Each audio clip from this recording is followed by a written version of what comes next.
సరిగా మన దురదృష్టం ఈ కొత్త ప్రభుత్వం కొత్త నిధుల నుంచి కాదు ఉన్న నిధులనే ఆలోచిస్తారు. వీళ్ళు ఎంత పిచ్చోళ్ళంటే సిరిసిల్ల ప్రజల మనసు గెలవాలంటే, వేమనవాడ ప్రజల మనసు గెలవాలంటే కేసీఆర్ గారు ఇచ్చిన దానికంటే ఎక్కువ చేయాలి కదా.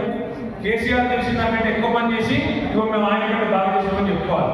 కానీ వీళ్ళెట్టున్నారు ఉన్న గీతలు చనిపేసే ప్రయత్నం చేస్తారు.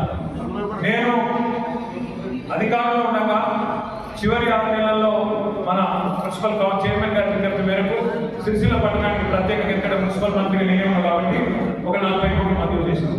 ఆఖరిలో చిన్న చిన్న పనులు ఉంటే వాటిల్లో దెబ్బదెబ్బలు చేద్దామని చెప్పి మంజూరు చేసి ఈ ప్రభుత్వం వచ్చినాక, కాంగ్రెస్ ప్రభుత్వం వచ్చినాక ఎంత కుత్సితమైన బుద్ధి అంటే, ఎంత చిన్న మనసు, ఎంత కురుస బుద్ధి అంటే 40 కోట్లను కేవలం సిరిసిల్ల కాబట్టి పక్కకు పెట్టేసి ఒక సిరిసిల్ల మీద బాగుపడినట్టు అట్లా కార్యక్రమం కొన్ని బయటందరూ ఉద్ధరించారంటే కొత్తగా ఎక్కడ ఒక పైసా ఇచ్చింది లేదు.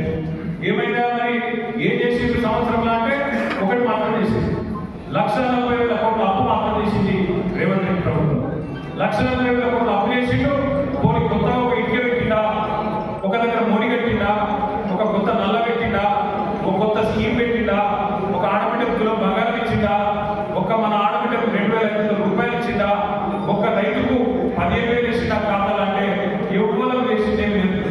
బస్సు ఫ్రీ అన్నారు, తులం బంగారం అన్నారు, ఫ్రీ స్కూటీలు అన్నారు, మీకు సిలిండర్ 500కి అన్నారు, కరెంట్ ఫ్రీ అన్నారు.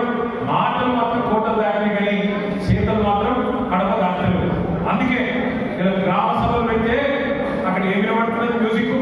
కాంగ్రెస్ వాళ్ళను ఎక్కడన్నా దొరికితే తనకంటే కసటి పరిస్థితి ఇది చూడండి. కాంగ్రెస్ మీద కోపం, ఎమ్మెల్యేల మీద కోపం, ప్రభుత్వం మీద కోపం, పాపం మీద అధికారులు బలైతా ఉన్నారు.